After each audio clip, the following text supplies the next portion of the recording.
Oi, gente! Sejam bem-vindos ao meu canal. Se você é novo por aqui, eu costumo falar sobre casos criminais reais nas quartas. E nas sextas eu falo sobre mitos e lendas enquanto me maqueio ou outras histórias. Então, se você gosta desse tipo de conteúdo, não se esqueça de se inscrever e deixar seu like, que é muito importante para a divulgação do canal. E se você tem alguma sugestão de casos criminais, mitos, lendas ou basicamente qualquer tipo de história, é só comentar aqui embaixo que eu anoto tudo e tento trazer o mais rápido possível. E o caso de hoje é mais um caso gigantesco que vai ter que ser dividido em duas partes. A primeira parte hoje e a segunda parte já amanhã, mesmo horário de sempre, às 6 horas da tarde. Então, chega de blá blá e vamos pro caso de hoje.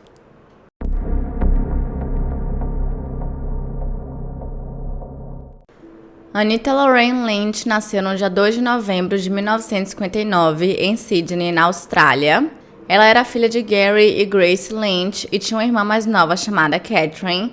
E a família era super unida e Catherine via sua irmã como um modelo a ser seguido e a considerava como sua inspiração em relação a tudo.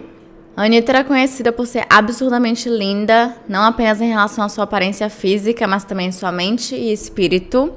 Ela amava se cuidar e passava horas cuidando do seu cabelo, que por sinal era maravilhoso e vivia impecável.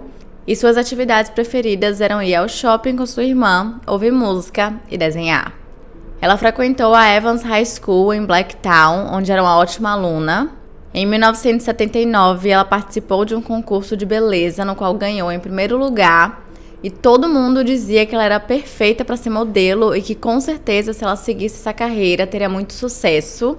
Mas apesar de gostar bastante, não era esse o caminho que ela queria seguir. Ao invés disso, ela sempre teve o sonho de ajudar pessoas de alguma forma, então ela decidiu seguir o mesmo caminho que sua mãe e se tornou enfermeira, começando seu treinamento no mesmo ano no hospital de Sydney e se mudou para o alojamento Winston Lodge, onde moravam apenas enfermeiras e ficava bem no centro da cidade, a apenas alguns minutos do hospital. E pouco tempo depois, ela conheceu John Colby, que era 3 anos mais velho que ela, tendo 23 anos na época e Anita 20. E John era filho de Noel e Terry Colby e tinha uma irmã mais nova chamada Gaynor. E pelos primeiros 8 anos de sua vida, eles moravam em Redford, mas depois eles se mudaram para o subúrbio de Malabar. E ele definitivamente era aquele tipo de criança / adolescente que vivia se metendo em problemas o tempo inteiro. E ele também não fazia a menor ideia do que ele queria ser quando crescesse, o que é super comum. Eu descobri quando eu tinha 25 anos de idade. E ele, muito menos, pensava que iria se tornar um enfermeiro. Ele fez seu ensino médio na Waverley College e só para vocês terem uma noção do tipo de problemas que ele se metia, ele costumava fazer pequenas explosões nos sanitários da escola. Não façam isso. Em 1975, ele se formou e ao invés de ir para a faculdade, ele decidiu passar um ano apenas viajando e curtindo a vida com a sua namorada da época, chamada Lisa. Depois, ele passou um tempo em Darwin, na Austrália, e em seguida foi para a Indonésia, antes de voltar para a casa dos pais em Sydney, e eles saíram de Malabar e foram para a Central Coast. Seu relacionamento com seu pai era bem ruim, eles viviam brigando o tempo inteiro por qualquer coisa, e isso durou até a morte de Noel em 1995. Mas eles tentavam se entender, mesmo que não tivessem sucesso, principalmente porque ambos tinham uma paixão bem grande por corrida de cavalo, apesar de seu pai gostar mais da parte da aposta e ele realmente amar os cavalos.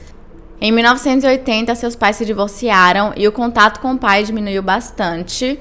Pouco tempo depois, John começou a trabalhar no Gosford Hospital, no departamento da lavanderia, que por sinal ele odiava completamente. Então ele decidiu ir na administração perguntar se tinha alguma outra vaga para qualquer coisa. E foi quando lhe disseram que tinha uma vaga como estagiário em enfermaria e ele aceitou. E ele ficou no hospital de Gosford por 1 ano, até que ele teve uma discussão com seu supervisor. Não sei exatamente o motivo e eu também não sei se ele foi demitido ou se ele decidiu sair, mas de qualquer forma, ele saiu e ele aproveitou esse tempo para curtir a vida e voltar a viajar, então ele ficava surfando e fazendo alguns trabalhos temporários e para ele era tudo que ele queria. Mas quando o dinheiro acabou, ele teve que voltar para Sydney, para casa da mãe e da irmã. E pouco tempo depois, ele se inscreveu no programa de enfermagem do hospital de Sydney, porque apesar de ser uma coisa que ele não pensava em fazer e nem imaginava, nunca tinha passado na cabeça dele, ele amou completamente e com certeza era aquela profissão que ele queria seguir pelo resto da vida. E 2 anos depois, ele conheceu Anitta. E de acordo com o John, assim que ele viu Anitta, foi tipo amor à primeira vista. Ele achou ela perfeita, maravilhosa, uma deusa grega. Só que ele nunca achou que ela teria algum interesse nele, porque ele não achava que ele era tudo isso. Então, pra ele, era realmente apenas uma paixão platônica. Porém, algumas semanas depois, ela começou a puxar assunto com ele no corredor. E ele, que não é besta nem nada, chamou ela pra sair. E ela aceitou. Alguns dias depois, ele a levou para jantar em um restaurante chamado The Prophet, em Surrey Hills. E a química bateu, mas bateu tão forte que eles não se desgrudavam mais. E no dia seguinte, já estavam novamente de volta no mesmo restaurante. E o local se tornou meio que o point deles, a ponto de chegarem a entrarem na cozinha para cumprimentar todo mundo, além de terem se tornado muito amigos do dono. E inicialmente os dois queriam manter o relacionamento o mais privado possível, bem no segredo. Só que não deu muito certo porque todo mundo sabia, pelo fato de que eles ficavam andando nos corredores, se beijando e segurando as mãos. Então realmente não tinha muito o que esconder. E um pouco mais de 1 ano depois, eles decidiram se casar. E pra ficar tudo mais perfeito ainda, a Anitta descobriu que estava grávida. Mas infelizmente, algumas semanas depois, ela acabou tendo um aborto espontâneo. O casamento aconteceu no dia 27 de março de 1982 e foi algo bem pequeno e íntimo, sem nada muito extravagante, porque eles não queriam nada disso. E ao invés de terem uma lua de mel, eles acharam que seria muito melhor usar o dinheiro para alugarem uma casa no subúrbio de Rockdale, no sul de Sydney, que ficava perto da casa da mãe e da irmã de John, com quem a Anitta se dava super bem. No hospital, a Anitta era conhecida por ser essa pessoa realmente maravilhosa, que se preocupava genuinamente com todo mundo.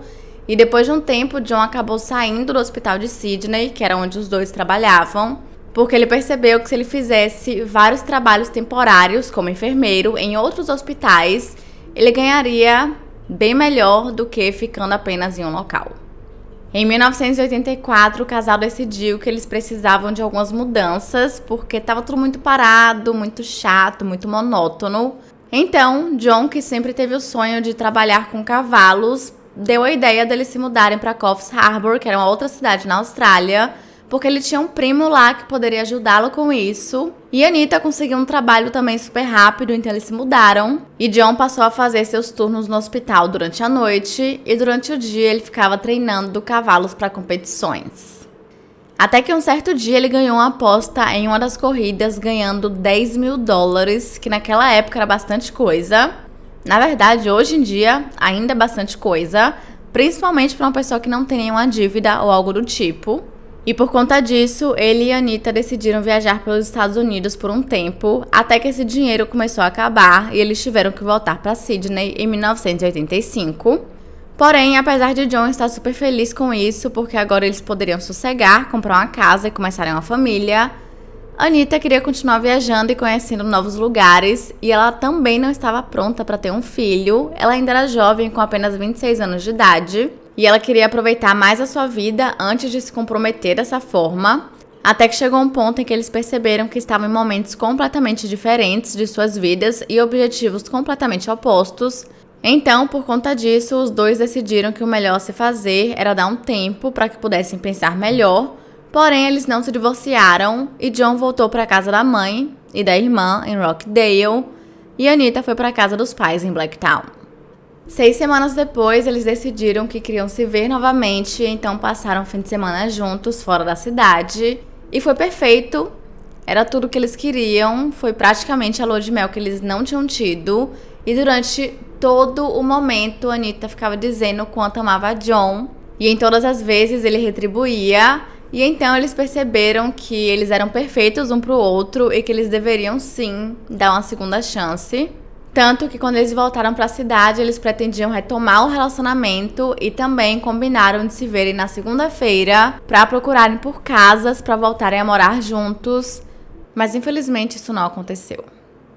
No domingo, dia 2 de fevereiro de 1986, Anitta acordou bem cedo e tomou seu café da manhã com sua mãe, como de costume, e disse a ela que voltaria para casa de noite porque depois do trabalho iria jantar com duas amigas do hospital. Às 3h30 da tarde, ela terminou seu turno e saiu com as amigas, e às 9 horas da noite, uma delas lhe deixou na estação central de trem, onde ela pegou o trem para Blacktown. Todas as vezes, assim que ela chegava na estação, ela ligava de um telefone público para o pai para que ele lhe buscasse, mas nesse dia em específico, todos os telefones da estação e ao redor haviam sido vandalizados, então ela não tinha como fazer isso, e naquela época celular não era algo tão comum, então ela não tinha essa opção. Então ela decidiu ir andando para casa, considerando que a casa dos pais ficava a apenas 10 minutos da estação de trem. Porém, ela nunca chegou lá. Na manhã seguinte, Grace, a mãe de Anitta, foi até o seu quarto para ver se ela tinha acordado, porque até então ela não tinha levantado da cama, e ela costumava sempre levantar bem cedo. Só que o quarto estava intocado, como se ninguém tivesse dormido ali na noite anterior. E quando ela conversou com seu marido, Gary, eles chegaram à conclusão de que provavelmente Anitta teria dormido na casa de uma das amigas, principalmente porque ela costumava fazer isso sempre que tinha um turno no dia seguinte, porque era muito mais fácil ela ficar por lá, que era mais perto do hospital, do que ter que voltar para Blacktown e depois voltar de novo.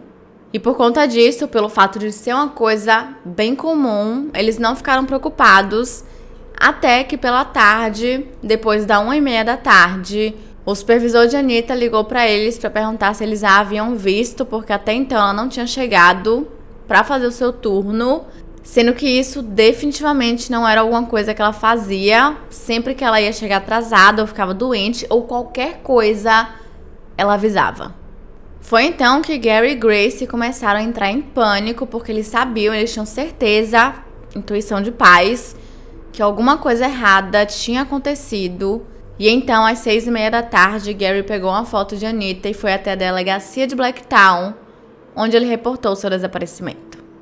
Enquanto isso, Grace, que ficou em casa, começou a telefonar para todos os amigos e conhecidos de sua filha para ver se alguém sabia alguma coisa, mas infelizmente ninguém sabia de nada. E às 8 horas da noite, ela decidiu ligar para a casa de John, só que ele não estava, ele havia ido para o restaurante The Prophet para jantar com seu pai e com um amigo. Mas quando a sua mãe atendeu, Terry, ela disse que não tinha problema, ela iria tentar entrar em contato com ele e pediria para ele entrar em contato com Grace. E foi isso que ela fez. Assim que elas desligaram o telefone, ela ligou para o restaurante e pediu para que eles avisassem a ele que ele precisava ligar para Grace. E imediatamente ele ficou preocupado porque isso era bem estranho. E quando Grace atendeu o telefone, ela perguntou se ele havia visto a Anitta. E ele disse que não, e que a última vez que havia falado com ela tinha sido no dia anterior, no sábado, porque ele tinha chamado ela para jantar com ele, só que ela disse que não podia porque já havia combinado com suas amigas e também já tinha dito para os pais que voltaria para casa de noite. Quando os dois desligaram o telefone, John começou a entrar em pânico, porque ele sabia que alguma coisa tinha que ter acontecido, porque a Anitta não desaparecia dessa forma nunca. Então ele pediu desculpas tanto pro pai quanto pro amigo, mas disse que ele não tinha como ficar ali porque ele precisava procurar por sua esposa. E após deixar o amigo em casa, ele dirigiu diretamente para Blacktown. Só que Gary Lynch, o pai de Anitta, não gostava de John. Eles não se davam bem de jeito nenhum. E a situação já estava estressante o suficiente e John não queria piorar tudo ainda mais, entrando em discussão com eles. Então ele foi embora e cada um ficou em suas casas.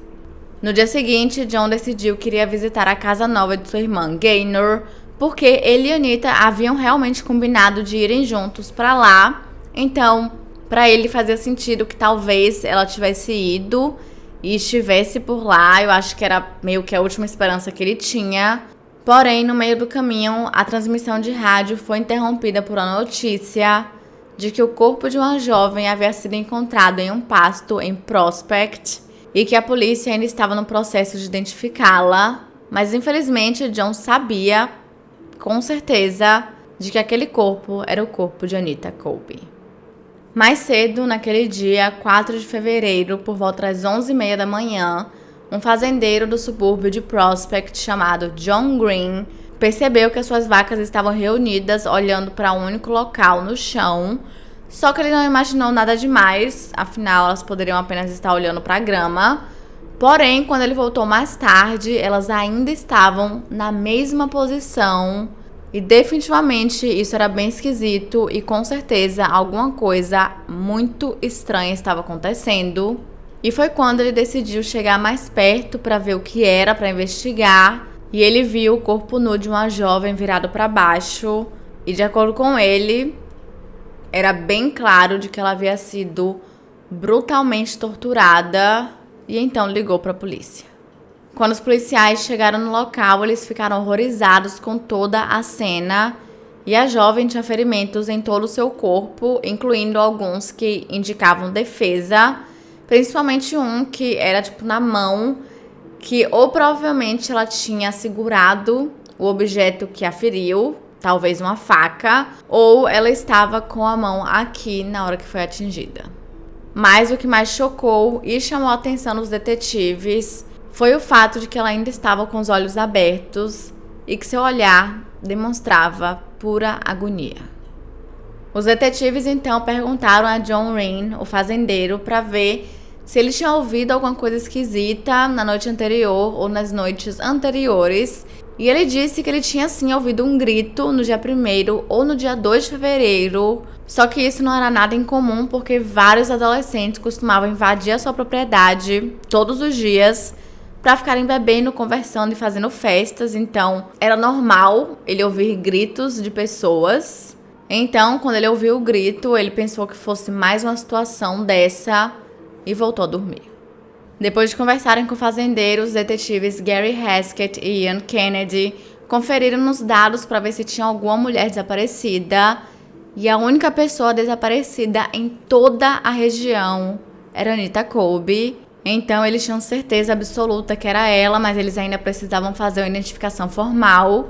E enquanto o corpo era levado para o legista, eles coletaram o anel que ela usava e foram até a casa dos Lynch, em Blacktown, onde informaram que o corpo de uma jovem havia sido encontrado. E lhe mostraram o anel, porque o anel de Anita era um anel bem diferenciado, não era um anel de noivado ou de casamento que a gente está acostumado. Era basicamente um anel que são 3 anéis em um, então era meio único.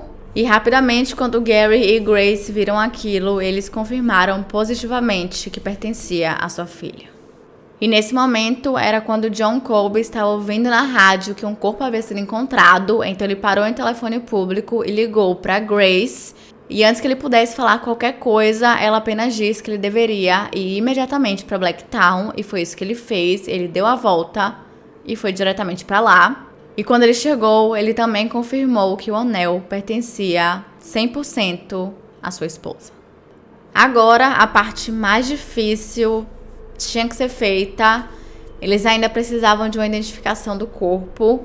E os detetives perguntaram para John se ele poderia fazer isso, mas ele disse que não, que ele não tinha condições nenhuma de ver sua esposa daquela forma.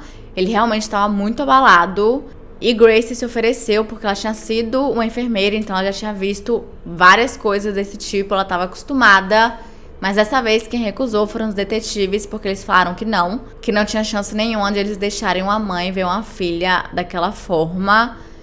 E sobrou para Gary, o pai, que eu também acho que pai nenhum deveria ver a filha daquela forma, mas realmente não tinha mais ninguém. Acabou sobrando para ele e ele aceitou identificá-la.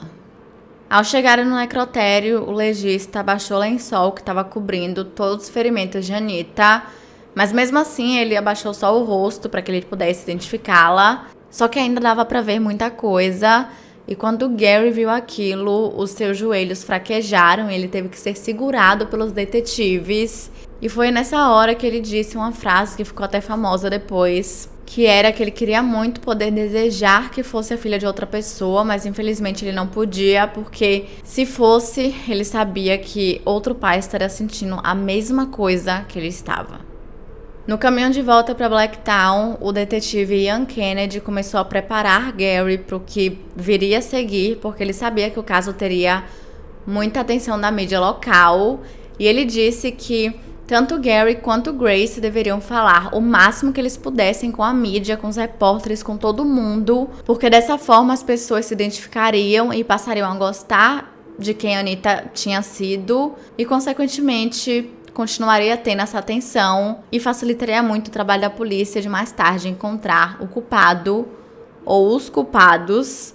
E ele também disse que eles teriam que questionar todo mundo, que era realmente parte do procedimento e que ele sabia que aquilo seria muito difícil, mas eles tinham que fazer isso. E a primeira pessoa interrogada foi John Colby e imediatamente, assim que os detetives olharam para ele foi considerado o principal suspeito, porque realmente já vimos aqui no canal diversas vezes que na grande maioria, 90% de casos assim, o culpado sempre é alguém próximo, como o parceiro. E em específico, nesse caso, tinha o fato de que eles dois haviam se separado, apesar de não terem se divorciado, e os detetives não sabiam que eles estavam pretendendo voltar e queriam comprar uma casa juntos. Então, na visão dos detetives, ele tinha um motivo muito claro. E ao decorrer do interrogatório, eles começaram a fazer perguntas básicas, como, por exemplo, como ele e a Anitta haviam se conhecido, como era o relacionamento dos dois, mas rapidamente eles mudaram para perguntas bem mais profundas e praticamente já começaram a acusar John, dizendo que ele era o culpado e que eles queriam que ele confessasse, porque eles já sabiam disso, eles só precisavam da confissão. E como eu falei pra vocês, John estava muito devastado, ele estava destruído. Então, chegou o momento que ele não aguentou mais a pressão e ele disse que sim, que ele deveria ter feito isso e que ele deveria realmente ser o culpado. Só que diferente da maioria dos casos que conhecemos, em que os detetives têm uma confissão e pronto, caso fechado, é isso, solucionado.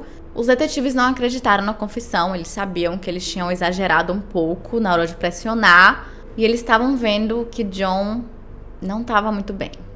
Mas acontece que antes do interrogatório eles haviam recebido uma ligação anônima onde a pessoa dizia que os policiais deveriam investigar John Colby e mais tarde, quando eles conversaram com as amigas de Anitta, com quem ela havia jantado no dia do crime, Elaine Bray e Lynn Bradshaw, elas disseram que John não tinha lidado muito bem com o fim do relacionamento e ficava ligando o tempo inteiro para o hospital, perguntando sobre a Anitta e tentando descobrir o que ela estava fazendo e como ela estava. E aparentemente a Anitta já estava saindo com um outro enfermeiro chamado Ian McIntosh, mas mais tarde isso foi desmentido e na verdade eles apenas eram realmente muito amigos. Então, por conta de todas essas informações que vieram à tona minutos antes do interrogatório de John, os detetives tinham certeza que ele era culpado porque realmente estava bem estranho para ele, não estava nada bom. E foi exatamente por isso que eles o pressionaram tanto. E quando o relatório da autópsia, que eu não vou falar para vocês agora, eu vou deixar para falar na segunda parte desse caso, porque é tenso e eu não quero pesar essa primeira parte tanto assim. Mas quando o relatório chegou, algumas coisas ficaram bem claras. Como, por exemplo, o fato de que, com certeza, 100% tinham mais de um agressor devido à grande diferença entre os ferimentos, que era muito grande, então não tinha como a única pessoa ter feito tudo aquilo de maneiras diferentes e que definitivamente não era um crime passional. E além disso, também foi confirmado pelo legista que Anitta Colby havia sido assassinada entre o domingo de noite e a segunda de manhã. E agora, com base nessas novas informações, os detetives começaram a rever outras possibilidades, outras teorias, e para isso eles tiveram que rever todos os passos de Anitta no dia 2 de fevereiro. Às 7 horas da manhã, ela começou seu turno no hospital de Sydney, juntamente com suas duas amigas, Elaine e Lynn. O turno acabou às 3h30 da tarde e as três ficaram na sala de visitas do hospital conversando e bebendo café até as 4h35, quando trocaram de roupa e foram para o restaurante em Redfern. Às 8h30 elas terminaram de jantar e Lynn se ofereceu para deixar Anitta na estação central. E de acordo com ela, elas chegaram lá às 9 horas da noite e se despediram, e o corpo foi encontrado 2 dias depois, no dia 4 de fevereiro, em Prospect. No dia 5, um policial novato que tinha acabado de entrar no departamento de polícia de Blacktown e que, por sinal, tinha estudado com a Anitta. Ele decidiu que ele queria investigar mais a fundo, ele queria descobrir alguma coisa, porque eles não tinham nada. E ele reviu todas as mensagens que o Departamento de Polícia de Blacktown havia recebido no dia 2 de fevereiro. E ele encontrou uma ligação muito importante para esse caso, onde um menino, juntamente com a sua irmã, tinham ligado para dizer que eles haviam ouvido um grito do lado de fora de sua casa e que eles chegaram a ver uma mulher sendo sequestrada. E eles moravam na Newton Road, que ficava localizada exatamente entre a estação de trem de Blacktown e a casa de Anitta. Os policiais no dia chegaram a fazer uma patrulha, eles foram até o local para ver se encontravam alguma coisa, mas eles não encontraram nada. E quando esse novo policial viu tudo isso, ele imediatamente contatou Gary Haskett e Ian Kennedy, e os dois foram diretamente até a Newtown Road para ver se eles conseguiam encontrar mais alguma informação. Ao chegarem lá, eles bateram na porta da casa dos irmãos que haviam feito a ligação, que se chamavam John. Eu sei, tem muito John nesse caso, e vai ter mais. E ele tinha apenas 13 anos de idade e sua irmã Linda, de 14.